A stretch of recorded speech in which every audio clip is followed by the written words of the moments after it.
Regresamos a Argumentos. Nos acompaña en este espacio para el análisis el doctor Eduardo Fernández, a quien damos la bienvenida. Es un honor para nosotros que nos acompañe en este espacio, en este punto de encuentro. Muchas gracias, Rosa. Muy agradecido por la invitación. Me complace mucho estar con ustedes.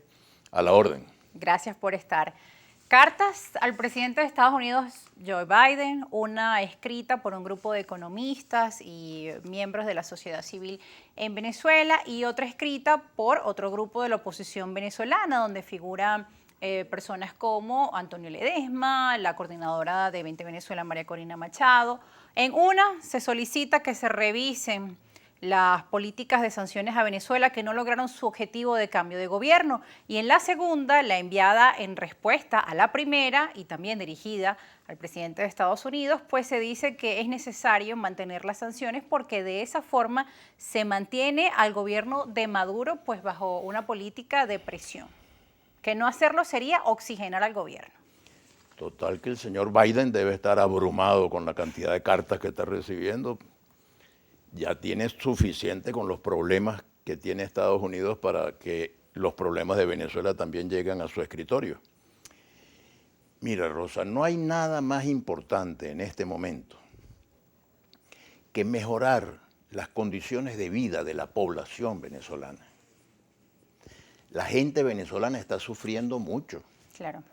Porque tal vez aquí en Caracas hay unos círculos muy minoritarios que están más o menos bien, pero en general el país está pasando una situación económica terrible y hay gente que está sufriendo hambre, gente que no puede comer los 3 golpes diarios, desayuno, almuerzo y cena, hay gente que no hacen sino 2 y algunos 1. Eso afecta particularmente a la infancia. La desnutrición infantil nos está garantizando unas generaciones hacia el futuro que van a estar con problemas de desarrollo intelectual, porque claro, para que un niño pueda desarrollar todo su potencial intelectual tiene que estar bien alimentado, tiene que recibir las proteínas adecuadas, etc. Entonces, con este tema de las sanciones, la pregunta que yo siempre me hago es, ¿las sanciones ayudan a resolver el problema de la crisis humanitaria en el país? ¿O más bien lo agrava? ¿O no? ¿O más bien lo agrava? Y yo creo que la respuesta es evidente. Las sanciones agravan. Yo acabo de oír, por ejemplo, al presidente de Fedeagro, que está diciendo, no vamos a recibir los fertilizantes que necesitamos para producir los granos. Y momentos en el que el mundo está tomando sus previsiones por los efectos de la guerra, para el tema alimentario. Está pronosticada una situación de hambruna que puede presentarse en el mundo. Ahora, nosotros necesitamos preocuparnos por esa gente que está sufriendo tanto, que de repente recogen sus coroticos y se van a la aventura de irse a otros países porque están desesperados por lo que están viviendo en Venezuela. Entonces yo creo que hay que hacer todo lo posible para que la gente viva mejor. Eso es más importante que cualquier discurso político y cualquier estrategia política, atender el sufrimiento de la gente. Entonces, si eso es así, pues mira, yo creo que el tema de las sanciones hay que verlo en esa perspectiva. A mí nunca me han gustado las sanciones porque, entre otras cosas, creo que no producen resultados. Cuando terminó la Guerra Civil Española y ganó Francisco Franco, vino la Guerra Mundial, fue derrotado los amigos de Franco, que eran Hitler y Mussolini, y quedaba Franco. Y entonces las Naciones Unidas ordenaron un bloqueo de España, ordenado por las Naciones Unidas porque Franco era visto como un aliado de Hitler y de Mussolini. Bueno, y España logró sobrevivir a ese aislamiento y el aislamiento lo que hizo fue atornillar más todavía a Franco, que estuvo 40 años gobernando en España y terminó muriéndose en su cama. Fidel Castro, el castrismo, Cuba, la experiencia cubana, 60 años. El bloqueo solo ha causado una situación más dramática para más la dramática, población cubana. Y cuando la gente, porque hay mucha gente y no hay cambio de gobierno, que es lo que supone que se supone que van a conseguir con eso. Corea del Norte, Irán, los ejemplos son demasiado abundantes.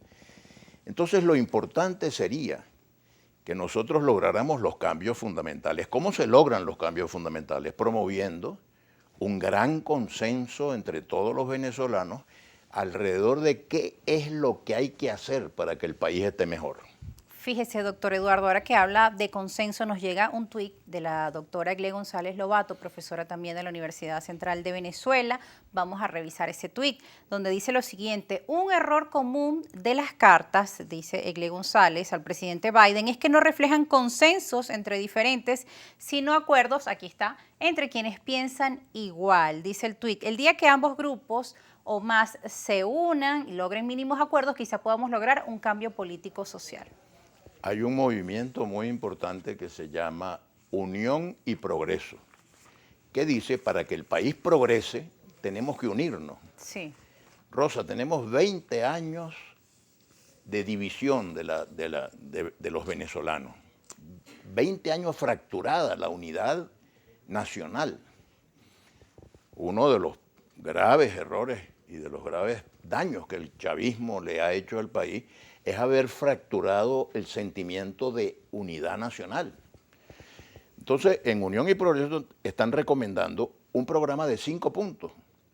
El primero de los cuales es reconstruir la institucionalidad democrática, porque necesitamos tener instituciones, una administración de justicia que se respete, que sea estimada por todas las... Bueno, eso, un gobierno que inspire confianza. Hay que cambiar al gobierno, es mi convicción, que hay que cambiar al gobierno, pero hay que cambiarlo pacíficamente, democráticamente, electoralmente.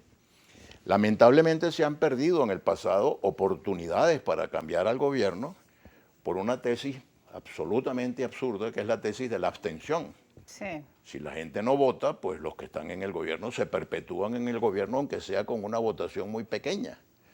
Las encuestas... No le ha ido a la oposición bien por esos otros caminos. Cuando participan... Exacto. Bueno, Cuando participan, como resultados. participaron, por ejemplo, en Barinas, se logra un resultado satisfactorio, un resultado positivo, como se logró en el Zulia, como se logró en Nueva Esparta, como se logró en Cojedes. Entonces hay que promover un sentimiento de unión entre todos los venezolanos, con una agenda, porque no es unirnos por unirnos, es unirnos para llevar adelante una agenda. 5 puntos. La primera, recomponer la institucionalidad democrática. La segunda, reconstruir la economía venezolana.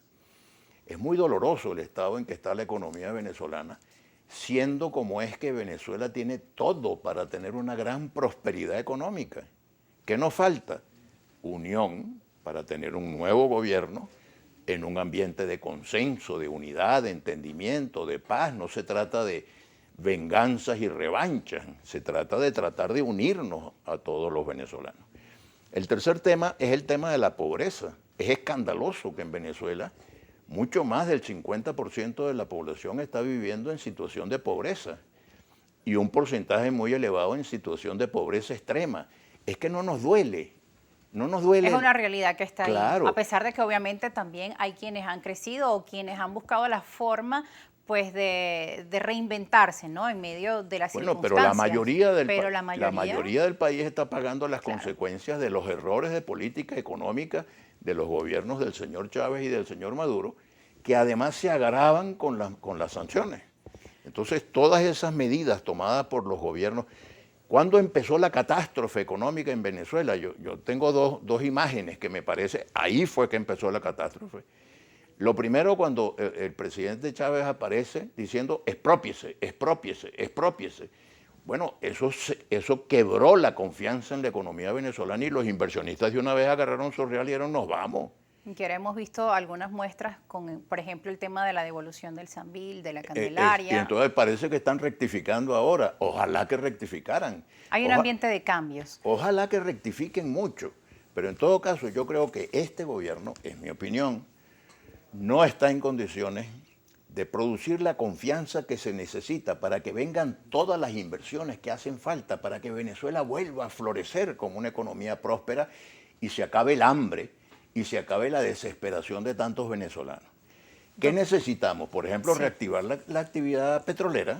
Y ya, doctor, para finalizar justo con ese tema de reactivar la actividad petrolera, leíamos que Estados Unidos decía, este tema lo vamos a hablar en las mesas de negociación, en los diálogos de México. A su juicio, ¿Cómo ve Muy este bien, mira, panorama? los diálogos, yo siempre he sido partidario del diálogo. Los diálogos son indispensables en una sociedad democrática, porque la alternativa del diálogo es la violencia, y a mí no me gusta la violencia.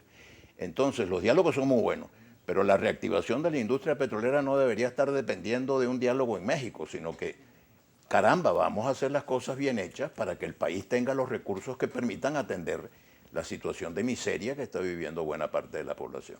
Gracias, doctor Eduardo Fernández. Y es Muchas así, muchos gracias a ti, sectores pues. han venido solicitando eso que usted comenta, que se separe el tema de esta situación energética que está afectando al mundo, que estas negociaciones se puedan dar por separado al tema político de los diálogos de México. Efectivamente, sí, señor. Muchas gracias por estar con Gracias a nosotros. ustedes por la invitación. Así es, y muchas gracias a nuestra audiencia. Al regreso vamos a seguir analizando este tema, esta situación en el mundo, la guerra entre Ucrania y Rusia y los efectos que ha venido generando y también una mirada del acontecer internacional hacia Venezuela. Ya volvemos.